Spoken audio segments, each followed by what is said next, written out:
Support comes from the Missouri Forest Products Association. Missouri produces wood pallets, railroad ties, white oak barrels, hardwood floors, and more. Details on the variety of products made in the state are at choosewood.com. Some people did say no to that offer. One woman who I had interviewed said it felt like a jail cell without cuffs. One outreach worker told me, the rules were just too much for them to deal with, that they didn't want to be treated like children. Others, were kicked out, and, some who I interviewed went back to sleeping in their cars or sleeping outside. I'm Sarah Fensky. This is St. Louis on the Air.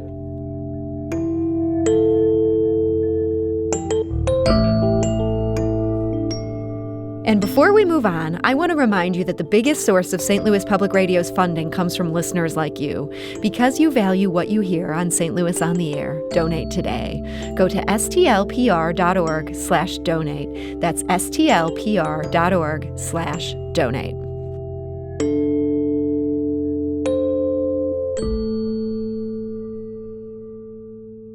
Last spring, in the midst of the pandemic, St. Louis city officials cleared 2 downtown homeless encampments.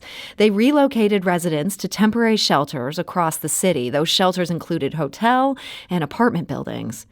Now, the clearances were reported at the time, including on this show, but only now is the full impact of that decision becoming clear. And that's thanks to an investigative piece published this morning by St. Louis Public Radio reporter Shahla Farzan in collaboration with APM Reports. That has aired on the station. You can also find it on our website. And Shahla joins us right now to talk about it. So Shahla, welcome. Thanks so much for having me. So take us back to last April. What reason did the city give for breaking up these homeless camps? Well, from the beginning and even to this day, city officials say that the downtown camps were a threat to public health, that people were living too close together, they weren't social distancing, and that could help spread the coronavirus, possibly seed future outbreaks. Mayor Cruzen at one point during a press conference last spring had called the camps a high-risk health situation, and she pointed out that living in a tent does go against city ordinances. But when I went back for this story and interviewed some representatives from her office, they told me it was more than that those camps were unsanitary. There were things like rats and discarded food and feces. And so they actually called it a public health nuisance at those camps.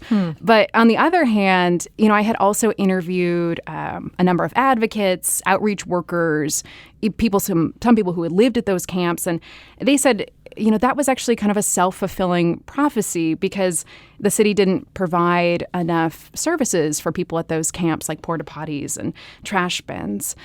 So I think that there are kind of two sides to it. So the city broke up these 2 camps. Did the residents have much say where they ended up if they decided to avail themselves of the options provided by the city? Yeah, it seems to have varied somewhat from person to person, but in general, camp residents told me that they were given the choice between a hotel shelter room and a more kind of traditional group shelter. And one thing that I do really want to stress here is that it was a choice, that no one was forced to go into one of these hotel rooms. Some people did say no to that offer, and they, decided to stay outside. They formed new encampments in other locations. They moved into vacant buildings. But as far as kind of these specific hotel locations that we focused on for this investigation, there were 3 main ones. There was the Red Roof Inn, which is off of Interstate 44 in St. Louis. There's the Mark Twain Hotel, which is actually a low-income apartment building downtown. And then there's also the Western Inn in North City. And there were some rooms at a converted convent called Little Sisters of the Poor. But for this story, we really focused on those first 3. So, Shahla, a hotel room sounds better to me than life on the streets. Where's the rub for the people who were involved in this situation? Right. Yeah. I mean, some of the people that I interviewed who stayed at these hotels said it was a relief at first, having your own space. Not having to be wet or cold, just being able to take a shower. And I think at first, they really enjoyed those spaces. And of course, every person's experience is going to be a little different, and it's going to depend somewhat on which hotel or apartment building they were staying at, because they were all a little different. But from the half dozen or so residents who I spoke with for this story who had stayed at these hotels, they said, the longer that they stayed, the more issues they started running into. And some of those issues had to deal with the violence and crime that they experienced and witnessed there. And in other cases, it was kind of a little more nuanced than that. So tell us a little bit about some of these more nuanced issues. I mean, in some cases, if people are being violently assaulted, that's pretty clear cut. But what else were they having to deal with at some of these sites? Right. Yeah. So I think one of the big issues were the restrictions that were placed on them. So I think, any shelter environment is going to have pretty specific rules. And that was the case at these hotel shelters as well. What was interesting for me as I was, going through this investigation was I learned that you had building owners who were negotiating with the city, so, hotel owners, and making their own set of rules. And then you also had the organizations, some of the nonprofits that were on the ground, running these hotel spaces and providing case management. And they also had their own set of rules. So, for instance, at the Red Roof Inn, there was a no alcohol policy. They were staff were allowed to enter rooms as needed and do room searches. At the Mark Twain, there was a requirement written into the lease that hotel shelter residents dress appropriately in common areas. And what I was hearing from people who had stayed at these spaces and also from outreach workers was that these rules were pretty restrictive and they were also, borderline intrusive for them. I think one woman who I had interviewed said it felt like a jail cell without cuffs. And I had even spoken with one civil rights attorney who represented people staying in these hotels. And he told me that the vast majority of his clients that he had represented were kicked out of these hotels in a matter of days for rule violations. And so did they end up just then back on the street, just different streets?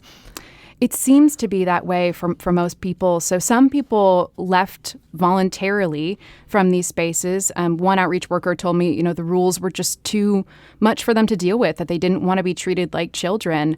So they decided to leave. Others, were kicked out. And, some who I interviewed went back to sleeping in their cars or sleeping outside. So one of the people you talked to was Marcus Hunt. He was the mayor of one of these downtown encampments. And from your reporting, he's now back on the streets. He told you this. It's almost like watching your house burn down over and over again. We've given them this community to belong to. We've given them the semblance of safety just to take it from them. That is Marcus Hunt. It sounds like he's feeling some frustration that things would have been better had they been allowed to stay in this camp. Is that your takeaway from all the months you put into talking to people on different sides of this issue? I think that was Marcus's opinion. That's something that we've kind of continued to see throughout this pandemic is, sort of this cycle being perpetuated over and over again where we have cities, not just St. Louis, but nationwide, clearing encampments, kind of moving people out of these centralized locations. And I think what Marcus is referring to in that quote during that interview is that it's been really difficult and it's been really frustrating to watch that happen over and over again because, for him, these camps are not just a hodgepodge of tents thrown together. They're neighborhoods, they're communities. You had mentioned he was elected or selected by residents to serve as the mayor, but he also told me, we had a treasurer, we had a security team, and so I think that what he was really stressing there is that these were communities set up during the pandemic to support people. So you also talked to the mayor's chief of staff. That's former Alderman Steve Conway. And he told you that the city used the spaces that were available to it. We were comfortable with those units that we rented to house the people in a way better place, healthier, safer, more sanitary conditions than where they were. That is Steve Conway, chief of staff for Mayor Lyda Cruz. And overall, do city officials seem to think they handled this appropriately? I think they do. So basically, during one of my interviews with Steve Conway and some other representatives from Mayor Lyda Cruz's office, I asked them pretty much that question. Given that the early days of the pandemic were pretty chaotic, officials in a lot of different cities, not just St. Louis, were making decisions really quickly. I wondered now, okay, with the benefit of hindsight, are there things they would have done differently? Are they happy with the way this program turned out? And Conway said no. He couldn't think of anything that he would have changed, and he called the program an incredible success. And the city spent a fair amount of money on this. I think it's worth noting. Not that it's bad to spend money on this, but if the net result is people end up back on the street, it does raise some questions. A significant financial cost to this? Yeah, at this point, it's over $5.7 million, and that's federal funding. So some of it comes through the CARES Act, some from FEMA. And right now, those emergency shelters are the highest individual expenditure that the city has made during the pandemic.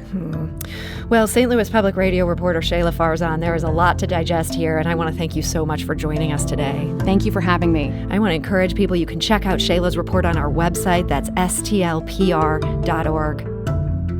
This is St. Louis on the Air on St. Louis Public Radio, 90.7 KWMU.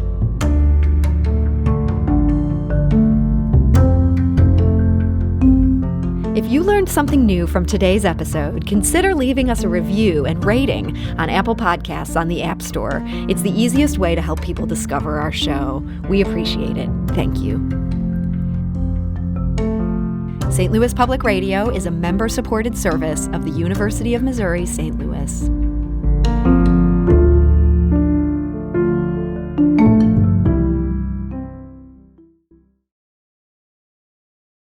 Support comes from the Missouri Forest Products Association, providing more than 41,000 jobs in the production of wood pallets, railroad ties, white oak barrels, hardwood floors, and more. Details at choosewood.com.